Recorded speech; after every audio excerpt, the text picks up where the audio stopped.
Eh bien, bonjour les amis. C'était limite, mais nous sommes là pour cette rentrée, une rentrée qui est quand même largement avancée puisqu'on est bientôt à Noël, de Vue Autrement. Et je voulais remercier mon invité d'être présent sur Radio Grand Lac ce jour, 92.1 FM en direct pour Vue Autrement. Bonjour cher Dominique Dor. Bonjour Jérôme, merci de m'avoir invité, d'avoir pensé à moi.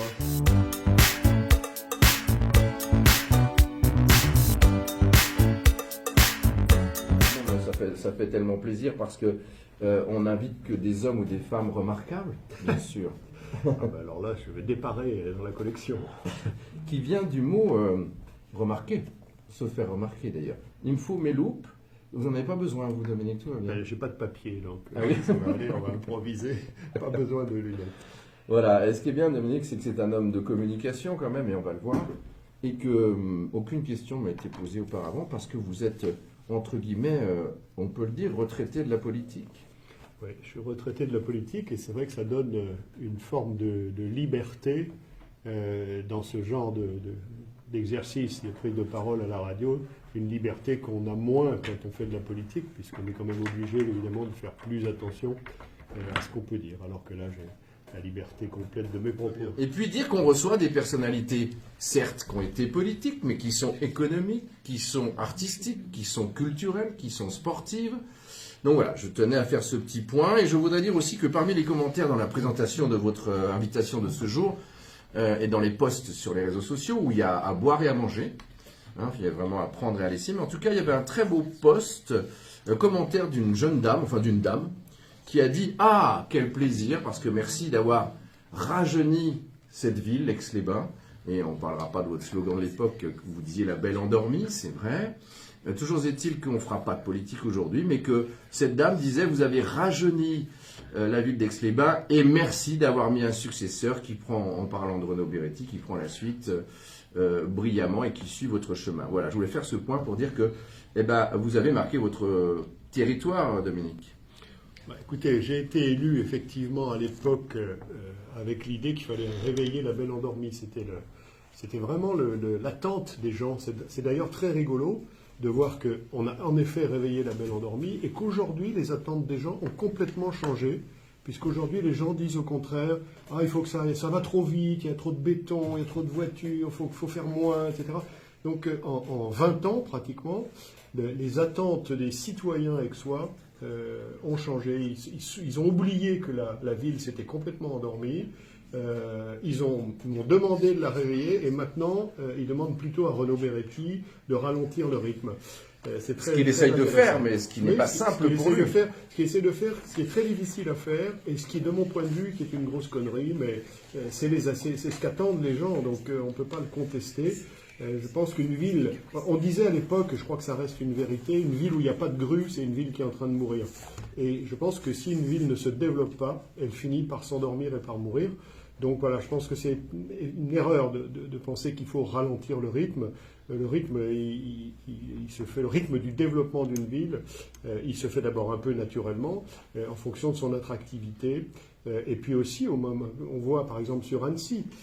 Annecy a connu un peu la même histoire que nous, et aujourd'hui le rythme se ralentit parce qu'Annecy est saturé.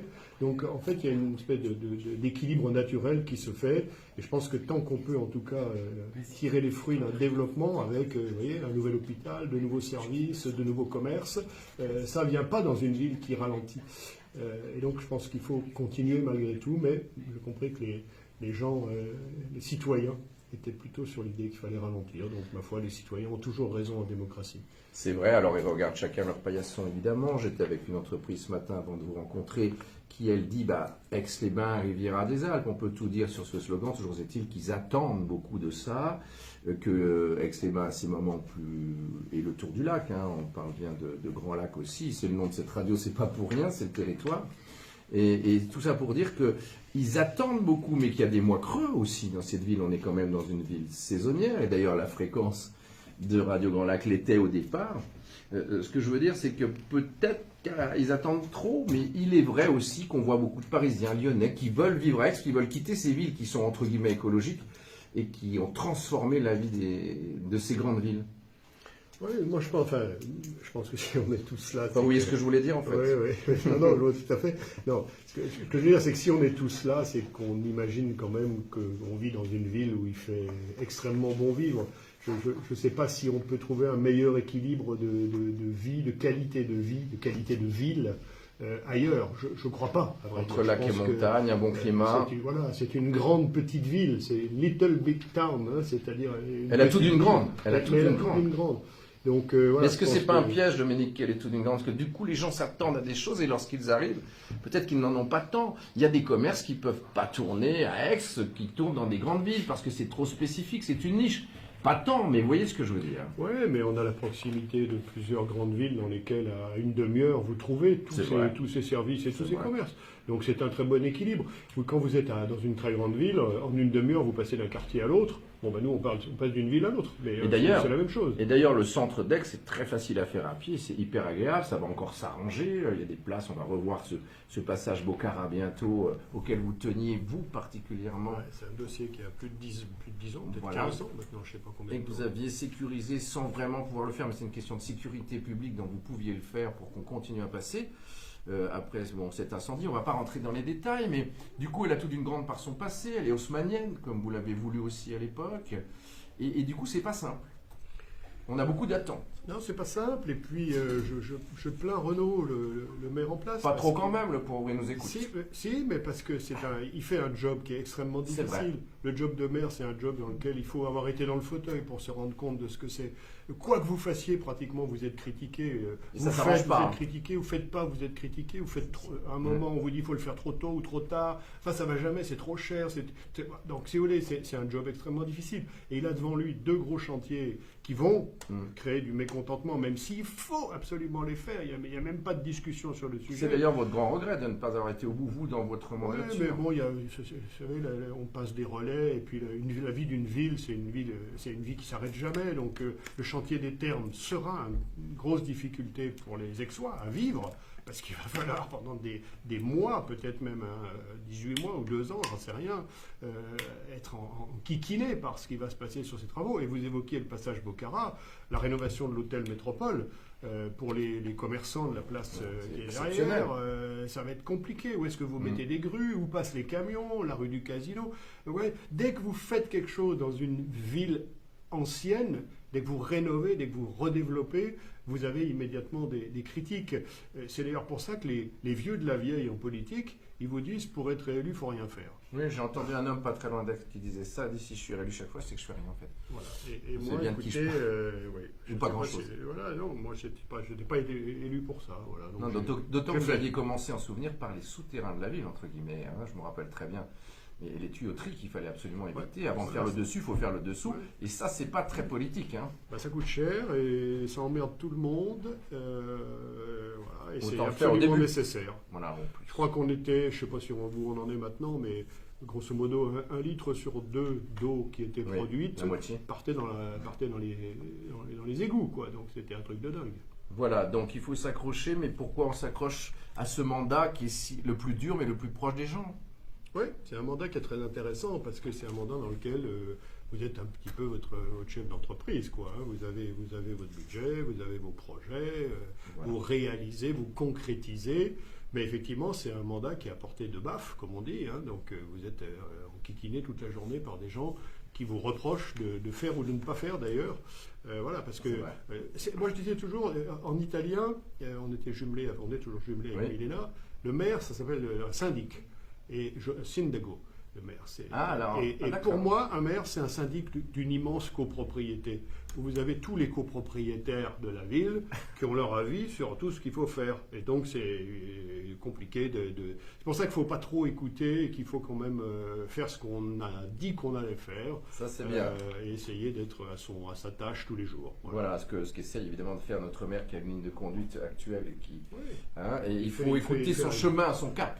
Il fait un bon job, si vous voulez. Tout le monde il a un job extrêmement difficile, dans une période extrêmement difficile. Oui, il y a eu le Covid, il y a eu plein de choses. Non, mais surtout les gouvernements Hollande et Macron ont sucré beaucoup des moyens financiers des collectivités. Donc quand vous n'avez plus d'argent ou plus beaucoup d'argent, évidemment, vous êtes obligé, si vous ne voulez pas augmenter les impôts, et Renault ne les augmente pas, vous êtes obligé de réduire la voilure sur vos ambitions.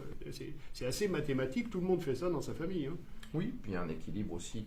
Quand on dit la mode est un éternel recommencement, voilà, il y a des équilibres. Hein. Vous avez dit, reconnu même qu'après André Grosjean, il avait serré la vis et que vous aviez donc trouvé une mairie assez saine financièrement. J'ai profité du travail de chien qu'avait fait André. Et qui était dur ce travail. Hein. Il signait des chèques de 50 balles. Hein. Un travail très très difficile. Il avait remis les finances de la ville en place. Et moi, je suis arrivé à ce moment-là. Donc c'est vrai que c'est formidable. Hein. Alors, cher Dominique, c'était un préambule. On n'est pas encore à la bio.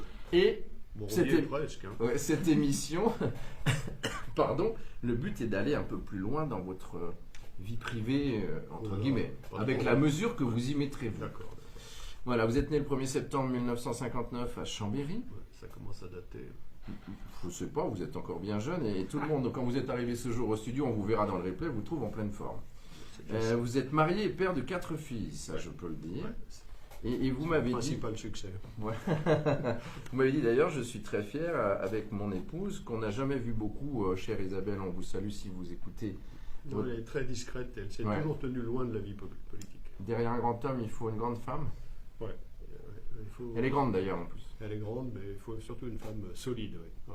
Derrière quelqu'un qui est exposé dans la vie publique, il faut quelqu'un de solide, et c'est quelqu'un, je trouve, enfin il y a des gens qui fonctionnent autrement, mais quelqu'un qui reste en retrait et qui met une barrière entre la vie privée et la vie politique, je pense que c'est, pour moi en tout cas, c'était nécessaire.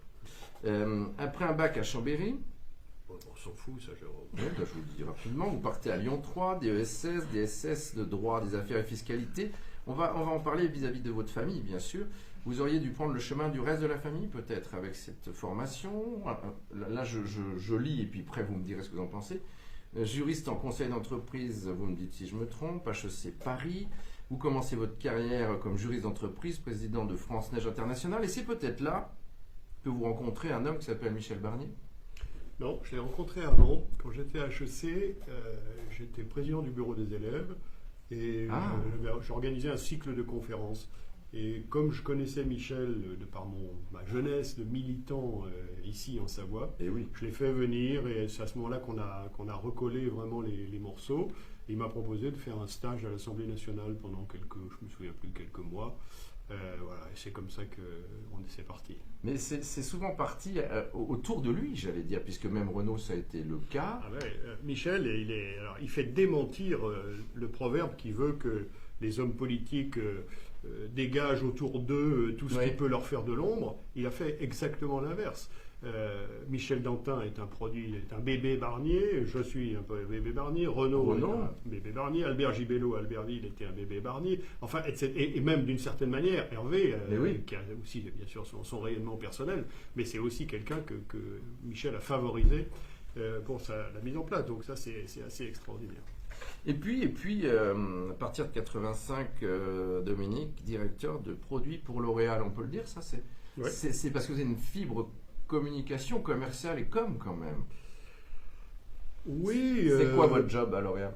À L'Oréal, on appelait ça brand manager, c'était directeur de marque. Je travaillais à l'export sur des produits de distribution sélective, de parfumerie, pour plusieurs marques, pour Cacharel, pour Paloma Picasso, pour Ralph Lauren, des choses comme ça. Ouais.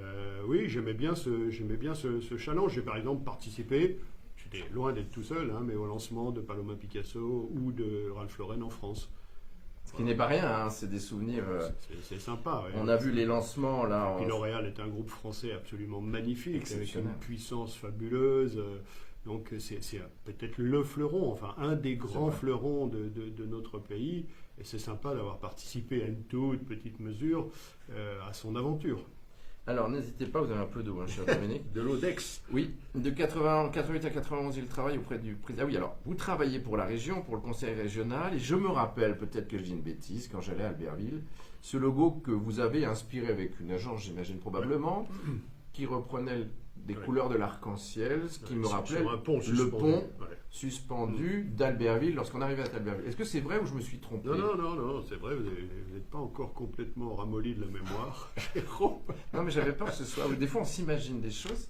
Et je trouvais que c'était génial Non, comme ouais. idée, ce logo de la Je région. crois d'ailleurs que c'était. Donc le logo a été créé et c'est Dominique Richard, qui était un chargé de mission du Conseil général, chargé de mission à la culture, qui m'avait dit tu devrais, pour les Jeux d'Albertville, marquer la présence de la région à travers ce pont, parce que c'est vrai que le logo ressemblait un peu à un pont suspendu. Mais oui. Donc, voilà. Donc comme quoi, c'est bien l'origine, quand on arrive à Albertville en plus. Hein. Ouais. Et puis L'entrée donc, d'Albertville. on peut citer au passage pour l'actu, c'est que Laurent Wauquiez est en train de défendre ce dossier pour faire revenir les Jeux Olympiques en 2030 sur la grande région Auvergne-Rhône-Alpes. Vous avez vu ça peut-être? Oui, j'ai vu ça et je trouve ça génial, Oui. dans la mesure où, si vous voulez, ça fait quand même des années qu'on en a un peu, je pense que les citoyens en ont un peu ras-le-bol de ces grandes manifestations sportives dispendieuses qui coûtent un fric fou, avec un gâchis terrible. Et là, Et l'idée, beaucoup de c'est de béton. c'est de faire un truc, au contraire, durable, reprenant des équipements existants, partagés sur plusieurs départements. Donc oui, je trouve que c'est sans doute un beau renouveau pour l'olympisme, un retour à l'esprit de départ. L'olympisme, c'est pas un esprit de fric, etc. Donc là, on reviendrait dans quelque chose qui me semble vraiment très intéressant. Alors je passe vite, hein. Ouais. Suppléant du député maire Gracien Ferrari, c'est là que moi je vous ai rencontré pour la première fois en 93, ou peut-être avant. Ça a changé ma vie quand je vous ai rencontré. Non, c'est pas ce que je voulais dire du tout, peut-être la mienne, j'en sais rien. On s'est pas encore paxé, justement, c'est un des dossiers qui nous a pas trop plu à l'Assemblée nationale. Vous êtes élu député au 1er juin 97 avec 53,46% des suffrages aux Dans la secondes. dissolution à l'époque. Ouais. J'étais un des rares députés de droite à être élu à ce moment-là. Alors qu'il y avait la dissolution de droite. Ouais. Et alors qu'on a perdu la majorité à ce moment-là. Oui. Et vous étiez à l'époque UDF, non? C'est ça, je me trompe? J'étais UDF, ouais. Donc vous démissionnez de Chambéry pour dire je vais devenir élu du conseiller du département dans le canton d'Aix-Centre. Ouais. À ceux qui voudraient croire que vous n'êtes pas aixois, parce que j'ai entendu ces commentaires aussi, j'ai lu un reproche qu'on vous fait alors que vous êtes devenu très aixois Ça, c'est un vieux truc. c'est incroyable. Pour hein. moi, c'est un des commentaires les plus ringards Oui, qu'on puisse trouver. On l'a eu cette nuit. Hein. Ouais, je l'ai vu. Un des commentaires les plus ringards. Ah ouais, le mec, il habite pas à Aix. Ouais. Mais qu'est-ce que ça peut foutre? Qu'est-ce que ça peut foutre l'endroit où je dors, Ouais. où je vis? D'autant que vous étant donné habitez je pas loin passe d'Aix. 15 heures par jour à Aix-les-Bains Ouais. et que je suis investi. Qu'est-ce que ça peut foutre? Par contre, À l'heure de l'intercommunalité en plus, où on parle de À l'heure d'élargir les d'Internet. bases, à l'heure du télétravail, j'ai vu ce commentaire débile, ringard, disant « Ah ben, il vivait même pas à Aix ». Mais qu'est-ce que ça peut foutre? oui, puis qui date d'avant même votre première élection Et de puis si maire. on regarde bien, mais ça c'est un peu méchant, on pourrait trouver des maires qui habitaient à Aix-les-Bains et qui en ont sans doute fait beaucoup moins que moi. Non mais voilà, donc vous l'avez lu, j'ai trouvé ça aussi ridicule et tellement passéiste. Allez, c'est ringard total. Pourtant c'était apparemment un jeune type qui disait ça. Ouais, mais je vraiment- pense qu'il n'est pas au courant des choses, il Non, choisit. je pense surtout Et que c'est le des- problème des réseaux sociaux et de l'information, on parle sans être du métier en fait. Oui, et puis surtout il y a des gens qui parlent de n'importe quoi sans connaître rien. Ils choisissent on y est ça. malheureusement habitué. Oui, un peu trop. Vice-président du département de la Savoie, où vous démissionnez pour, cette fois, vous présenter à la mairie d'Aix-les-Bains et où vous remportez au premier tour avec 66,62% des voix, contre André Grosjean, certes, et un candidat de gauche. Vous êtes ensuite réélu député de la Savoie contre Thierry Repentin. Et puis, alors, c'est quand même un beau parcours, hein, parce qu'on a eu Claude Giroux il n'y a pas longtemps, qui a aussi un beau parcours électoral. Claude, il a un parcours magnifique. Oui. Élection législative de 2007, vous êtes réélu avec 51,39%, mais au premier tour. Voilà, enfin, et puis Moi, en j'en ai 2000. fait 4 fois, quoi. 4 fois à l'Assemblée nationale, Oui, 3 fois comme maire, en n'habitant pas la ville. Ouais, c'est pas mal. Donc ça, c'est quand même un exploit extraordinaire. Mais c'est marrant comme on en veut à des gens qui ont un tout petit peu de succès ou de réussite. hein, je Bon, pense. moi, je trouve que j'ai pas tellement réussi. J'aurais espéré Vous avez faire fait beaucoup votre- mieux que ça. Vous avez fait le job quand même. Hein. J'ai essayé. Voilà, moi je me rappelle où vous dites pour le dernier dossier que vous avez. J'ai rajeuni la ville et j'ai vieilli pour ce qui me concerne. Ce qui est drôle, comme tout le monde, cher Dominique, mais ça va pas mal. En octobre 2018, et là je trouve que c'est rare qu'un homme politique dise justement ce qui prouve que vous avez voulu aider vos bébés, entre guillemets, vous démissionnez. Hein, c'est un choix que vous avez réfléchi longuement pour que votre premier adjoint, Renaud, qui nous écoute, je crois, soit élu maire le 17 octobre. Donc ça c'est chouette, parce que peu le font. Je Ouais, crois que, je moi, crois que j'ai c'est bénéficié- Louis Besson l'avait fait pour Bernadette Laclais, rappelez-vous. Ouais. Et effectivement, bon, j'ai bénéficié d'une certaine manière de ça au moment où Michel Barnier m'a installé. J'avais promis à Renaud de le faire. On s'était d'ailleurs fait élire, personne s'en souvient sans doute, mais en 2014, je crois, en tandem. C'est En vrai. disant Renaud succédera, donc il n'y a pas eu de cachotterie, c'est pas un accord d'arrière-boutique. Et voilà, donc j'ai tenu cette promesse, je suis très content parce qu'il faut passer les relais. Moi, ça faisait 18 ans pratiquement que j'étais maire. Comme je disais tout à l'heure, c'est un job extrêmement difficile. C'est un job où vous passez tout entier, toutes vos soirées, vos samedis, etc., vos dimanches matins au moins. Donc voilà, il y a une certaine usure aussi. Au bout d'un moment, on ne voit plus peut-être les choses de manière aussi neuve. Et c'est bien que Renaud ait pris la suite. Et ma foi, il fait avec ses qualités, avec ses défauts, qui ne sont pas les mêmes que les miens, mais c'est bien. On est très complémentaires d'une certaine manière. Il fait le job, il prend le relais et il fait ce travail que je trouve bien fait. Pour vous dire que vos interventions à l'Assemblée nationale ont été marquantes, puisque retransmises nationalement à la télévision, et que vous avez un souvenir de ça? Ah oui, j'ai des souvenirs. Mais un plus particulièrement? J'ai un souvenir extraordinaire. Qui a été partagé sur les réseaux et partout. Ah oui. Il y a une de mes questions, notamment, qui a été reprise par Les Inconnus, dans le site des Inconnus, qui a fait plus de 5 millions de vues, donc ça c'était sympa. Non, j'ai un souvenir extraordinaire. On était en pleine période d'attentats extrêmement compliqués, tendus en France. Je pose une question au gouvernement. C'est Bernard Cazeneuve qui me répond. De quel gouvernement s'agissait-il à l'époque? Socialiste. Oui, voilà. Je lui dis, c'était le thème, c'était c'est pas de votre faute, c'est pas de votre faute. Ah oui, voilà. Et il me répond du tac au tac, en n'ayant pas préparé le truc, il ne savait pas ce que j'allais lui dire. Ça c'est de votre faute, ça c'est de votre faute, extraordinaire. Ouais. Et cette question a fait un joli petit buzz. Et surtout, ce qui était sympa, c'est que le surlendemain, en week-end, coup de téléphone à la maison, Bernard Cazeneuve qui me dit, t'as vu Dominique, on cartonne sur les réseaux sociaux, alors qu'il était dans une période où il était sur les dents de partout, il avait pris le temps de me dire ça, et en me disant, en terminant, lorsqu'on aura fini notre carrière politique, on pourra peut-être faire du showbiz tous les deux. Et c'est vrai que vous aviez repris, parce que ce qui prouve que vous êtes un homme de communication quand même, c'est pas leur faute, quoi, en parlant des socialistes. Ouais. Ça a été vraiment un truc sympa. Puis il y en a un autre qui a très bien fonctionné aussi. J'avais parodié la Genèse dans l'Évangile, avec le premier jour, le deuxième jour, etc. Voilà. Bon, bref, peu importe, c'est des petites choses. Voilà, mais c'était pour dire que finalement, si vous deviez le refaire, tout ça, vous le referiez, Dominique? Je sais pas. Non, c'est pas sûr. J'ai quitté L'Oréal à l'époque pour faire de la politique. Je sais pas. C'est très difficile de dire ça parce que oui, peut-être. Ça veut rien dire en fait. Peut-être je le referai, mais j'aurais peut-être été très heureux aussi dans une carrière, dans une grande entreprise, avec sans doute peut-être j'aurais voyagé sans doute beaucoup plus. Ah oui. Voilà. Donc non, je suis très content de ma petite vie, ce que j'ai pu faire, mais peut-être qu'il y en avait des meilleurs qui étaient possibles, mais c'est vrai pour chacun d'entre nous. Hein. Et lorsqu'on s'est vu pour préparer cette émission, vous m'avez dit, tu sais, Jérôme, maintenant je suis grand-père.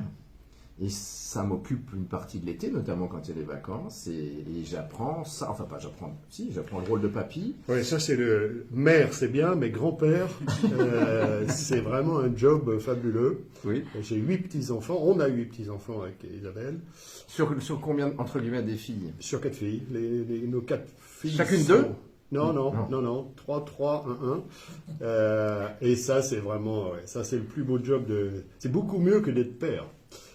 Parce qu'on est... on se sent moins responsable? Oui, il n'y a que du bonheur, il n'y a pas d'obligation, il n'y a pas de contrainte, donc c'est génial. Mais est-ce que quand vous voyez... Et puis pour les petits-enfants, je ne sais pas comment vous étiez avec vos grands-pères, là, les uns et les autres, mais pour un petit enfant, un grand-père, c'est une figure fabuleuse. Ça, c'est vrai. Une figure très sympa, très, très chaleureuse. Donc les petits-enfants vous donnent un amour incroyable, quoi. C'est un message au grand-père qui pourrait passer à côté. Par égoïsme peut-être simplement, les moments qu'on vit avec ses petits-enfants, et en plus vous y retrouvez vos gènes. Non, on s'en fout ça? Ouais, ça on s'en fout, je sais pas, j'en sais rien. Si, mais est-ce que vous retrouvez de vos traits de caractère à vous, Isabelle? Il y a un proverbe créole que disait mon beau-père qui dit macaque toujours trouvé ici belle. Ça veut dire que le singe trouve toujours que son petit est beau, c'est vrai. Même quand il est moche. Parce qu'effectivement on se rend pas compte quand c'est soi-même. On se rend pas compte. L'enfant, le petit enfant naît Et de la minute où il est né, ça y est, il y a un amour fou qui se dégage. C'est incroyable. Votre famille, alors, là. Excusez-moi, mais par rapport aux gens qui... Oui, voilà, vous voulez revenir là-dessus? Moi, je voulais pas. C'est quand même une tare originelle d'être né à Chambéry pour être maire d'Aix-les-Bains. Voilà. Surtout en habitant à 15 km, quand on parle de mondialisation. Oui, ridicule. Oui.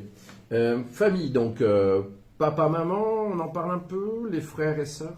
Oui, famille nombreuse, catholique, pratiquante, traditionnelle finalement, et plutôt orientée. Mon père un peu intello, il était agrégé de lettres, donc il était prof, non? Oui, il était prof à la fac à Chambéry. Et maman plutôt dans le service catho, les bonnes œuvres catholiques, le secours catholique. Aucun des deux n'est encore parmi nous? Non, maman est morte il y a 2 ans. Ah oui, c'est récent. Papa est mort il y a déjà 20 ans. Et le départ de maman, enfin, comment dirais-je, des deux? Pardon? Vous direz les deux sont plus là. Oui. Les deux vous manquent évidemment. Mais si vous deviez, enfin, c'est une question très personnelle, ça, hein, mais au quotidien, vous pensez tous les jours à eux? J'ai pratiquement pensé à la mort de mon père tous les jours pendant 15 ans. C'était un truc incroyable, ça m'avait vraiment marqué. En plus, c'était une mort extrêmement brutale. Et maman, c'est moins le cas parce qu'elle est morte de manière très douce. Elle s'était préparée, elle nous avait préparés. Elle le voulait presque, enfin. Oui, non. oui, elle en avait un peu marre, quoi. Elle était beaucoup plus âgée, 93 ans. À peu près. Ah oui. Et donc, elle s'est éteinte. C'est presque elle qui a décidé le moment de sa mort. C'est beau ça. Enfin, c'est pas pareil. Et puis le père est un modèle vraiment? Ou après c'est vous quoi? J'étais assez différent de mon père parce que c'est la génération. Je sais pas comment c'était avec vous pour vos pères, mais mon père c'était pas un grand communicant. C'était plutôt quelqu'un d'extrêmement rigoureux pour lui-même et donc très exigeant aussi pour ses enfants et pour les autres. Donc, et il vous a appris une forme de rigueur ou vous avez fait un rejet? Non. Alors, qu'on le veuille ou pas, quand vous êtes dans ce bain-là, dès que vous êtes tout petit, oui, on arrive à l'heure, on se tient bien, oui, voilà. On vole pas, on dit pas de méchanceté, voilà. Le savoir-vivre, le savoir-être, le bien, le bon. Vraiment, mon père était un homme de rigueur incroyable. Et d'amour? Oui, bien sûr, d'amour formidable, mais d'abord imposant la rigueur qui était la sienne.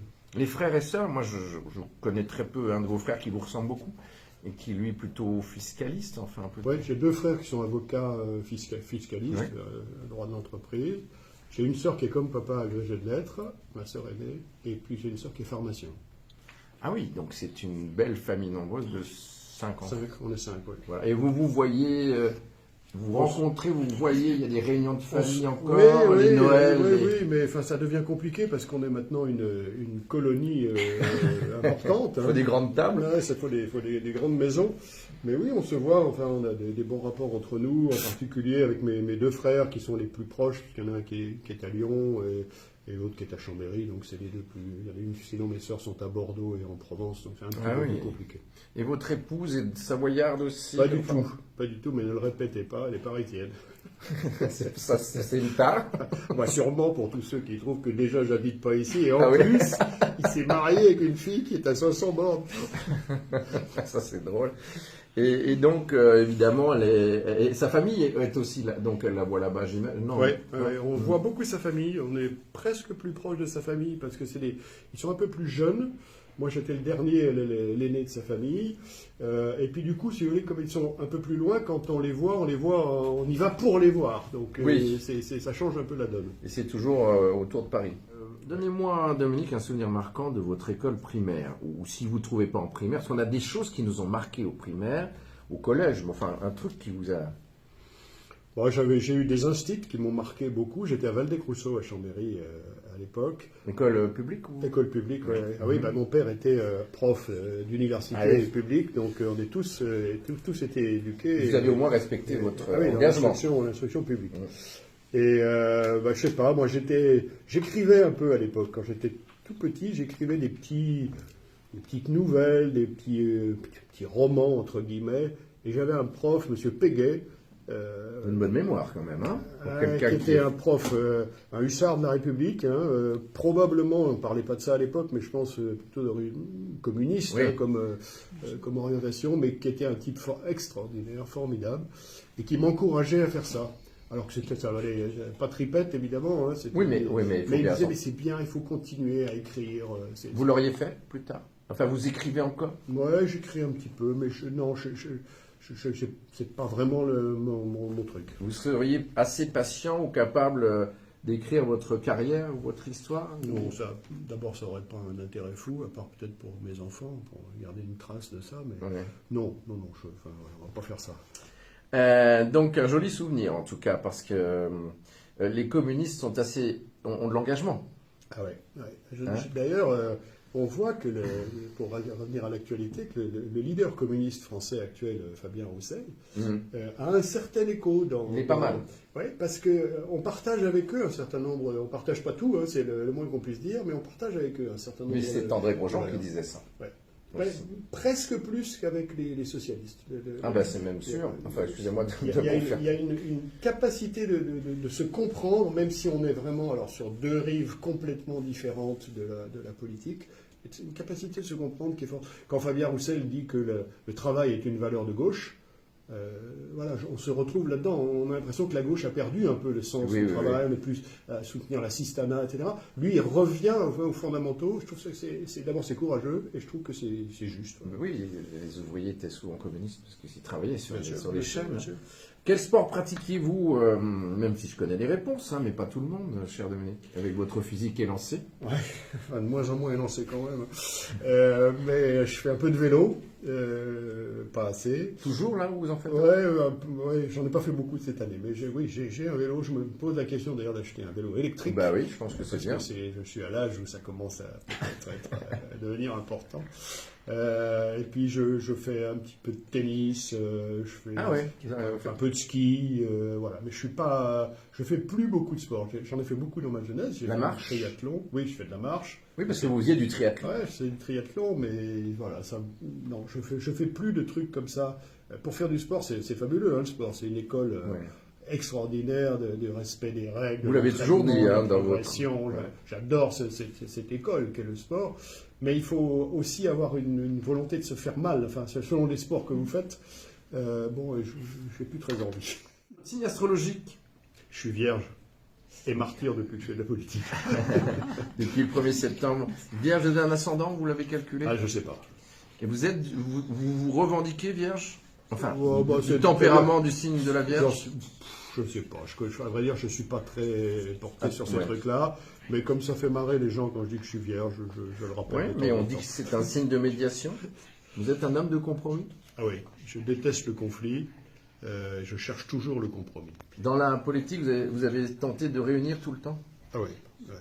Et ça m'a même beaucoup fatigué avec Aix-les-Bains, parce que je suis arrivé dans un contexte où Grosjean et Ferrari et leurs équipes se faisaient la guerre. Hein. Alors, c'est du même côté. Hein. Une de mes fiertés d'avoir mis sur la même équipe municipale Renaud Beretti, Marina Ferrari, Nathalie Murguet à l'époque, qui venaient de deux camps. De clans qui s'étaient affrontés. Comme Giscard Chirac. Voilà. Donc, voilà, j'ai essayé de faire ça. Ouais. Et ça a plutôt marché puisque vous rassembliez aussi vos électeurs. Ça a plutôt marché.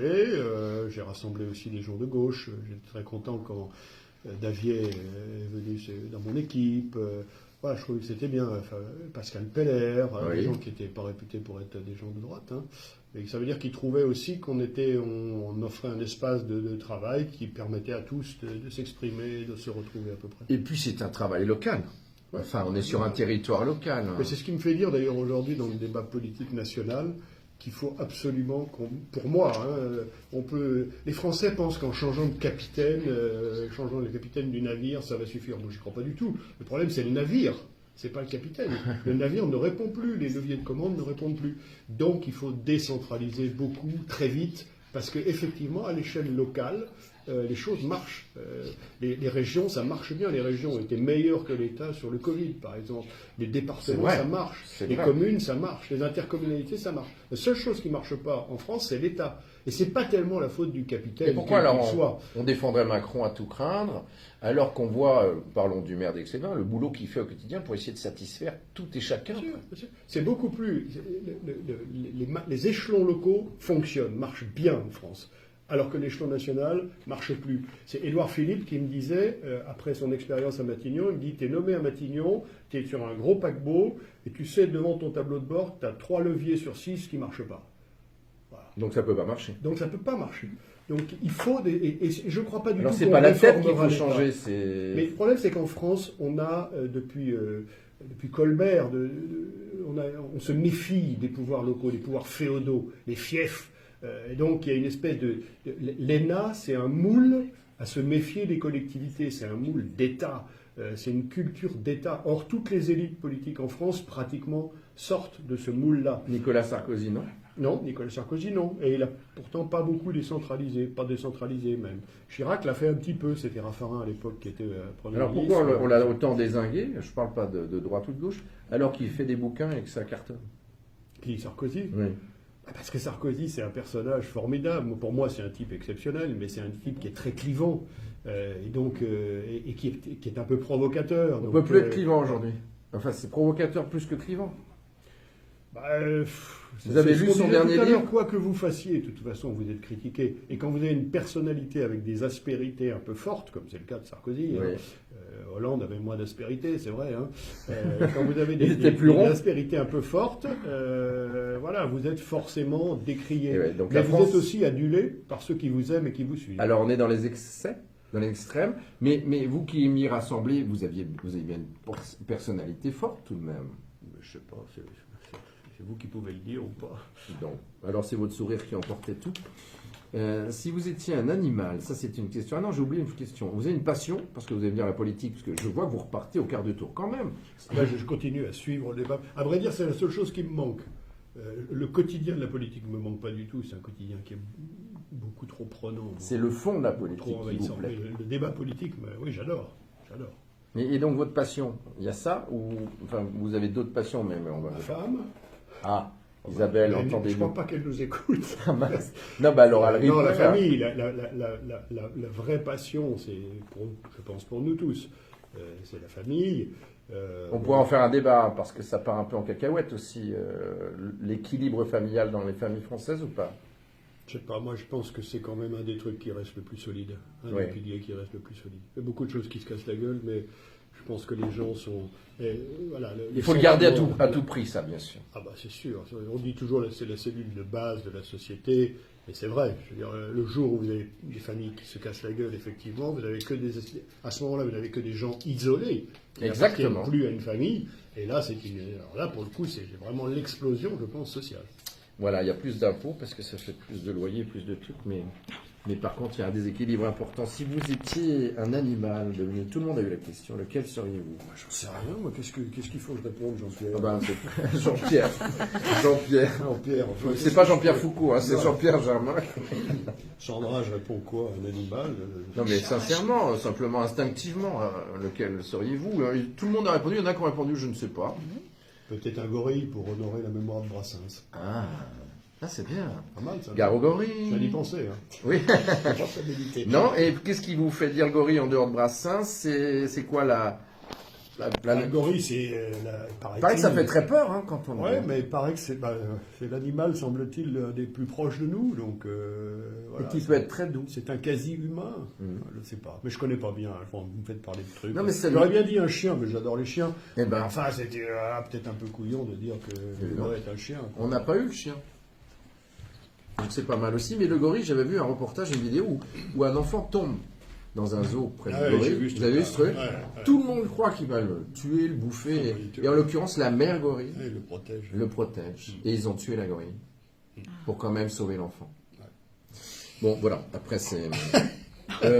votre grand... C'est un peu bizarre, votre question. Bah, vous êtes gorille, on l'avait jamais dit, c'est bien. Et vous avez la stature quand même, en taille, je parle. Je sais pas, le gorille est plutôt un peu plus bas, non ? Musclé ? Ah oui, aussi. Mais votre grand regret, Dominique, s'il en est un? Non, j'ai pas trop de regrets. Voilà, je suis pas tellement. D'abord, j'ai pas de mémoire.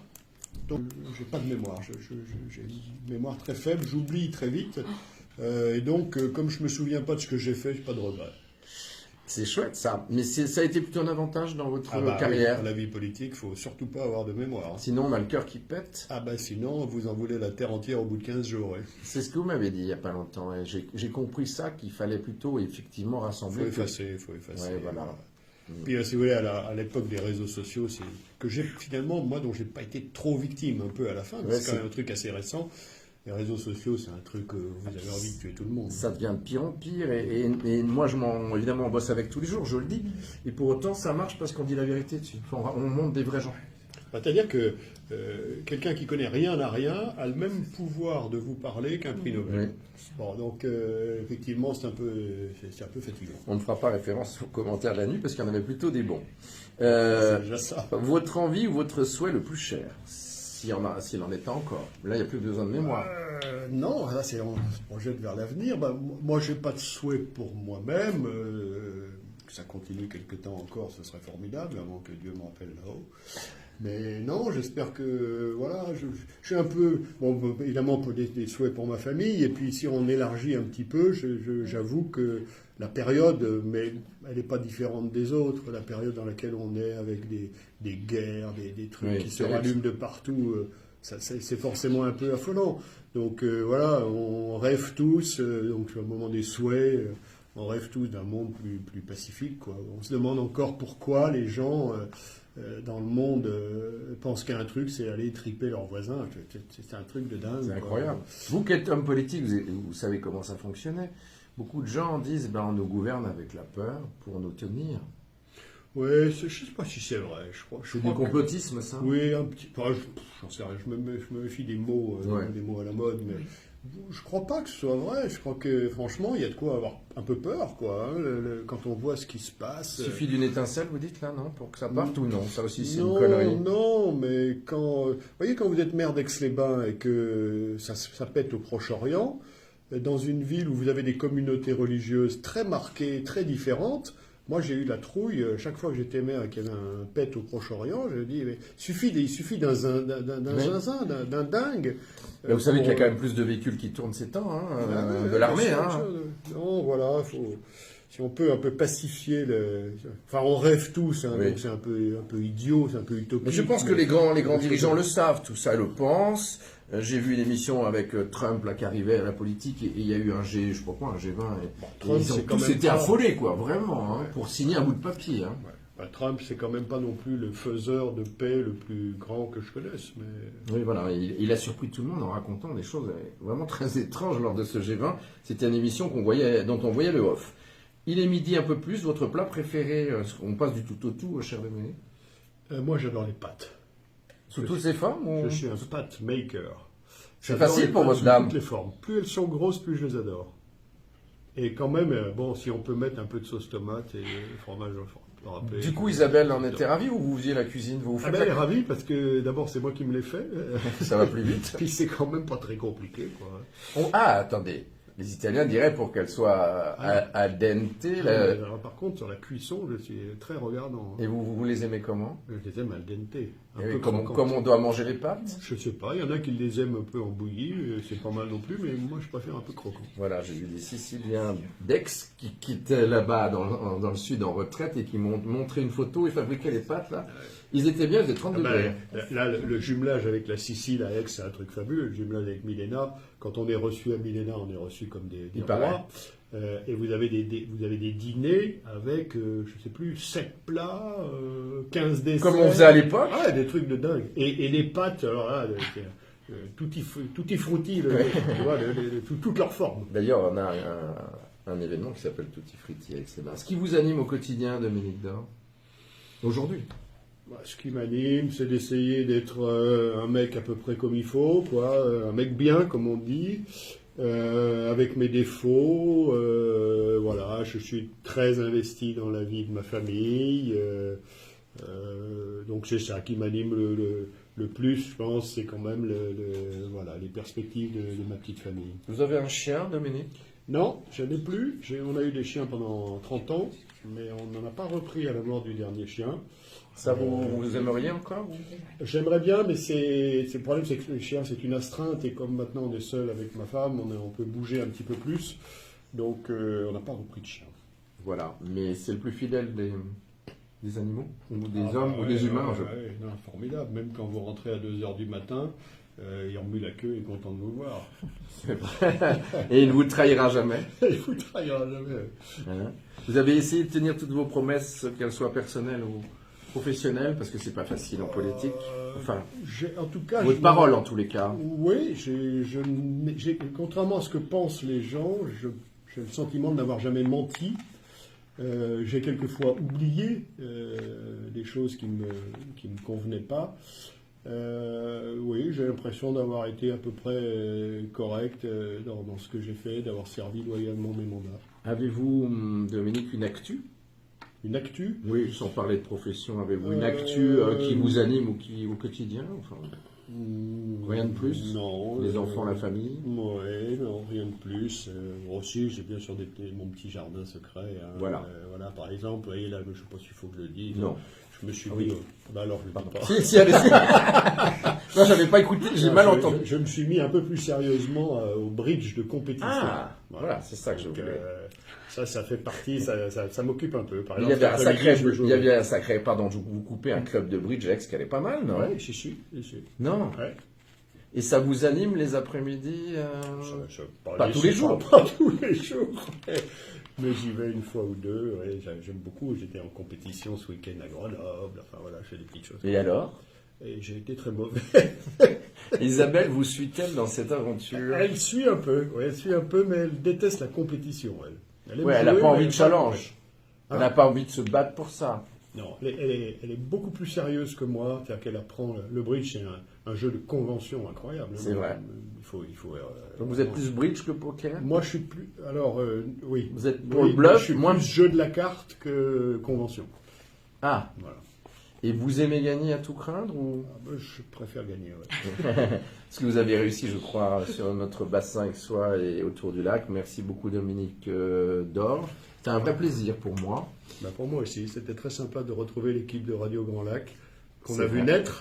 qu'on a un petit peu accompagné à l'époque. C'est vrai, je me rappelle d'un petit moment dans votre bureau à ce sujet. Très sympa de m'avoir fait signe.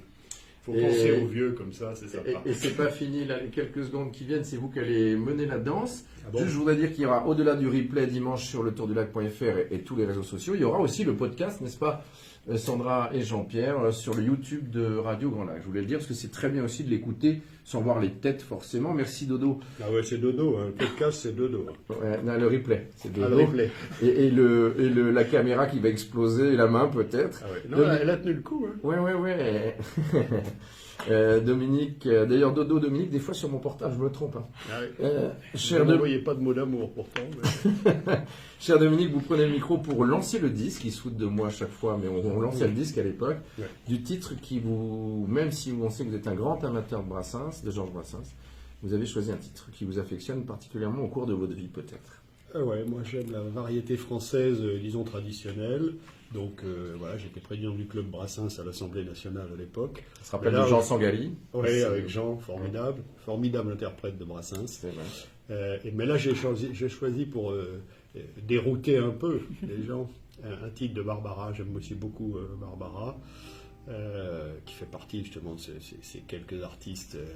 Auteurs, compositeurs, interprètes, pas seulement des petits interprètes, voilà. Dis quand reviendras-tu, qui est un des titres qui a été d'ailleurs le plus repris par beaucoup d'autres chanteurs après elle, et que je trouve fabuleux. Merci beaucoup Dominique, et à bientôt, portez-vous bien, c'est un plaisir, bonne fête de fin d'année. Dis quand reviendras-tu, ce n'est pas un message. Oui, j'ai compris, j'allais le dire, mais je vous laisse le dire vous-même. Merci Dominique Dor, c'est un plaisir. Merci à vous tous. Quand reviendras-tu? Dis, au moins le sais-tu, que tout le temps qui passe ne se rattrape guère, que tout le temps perdu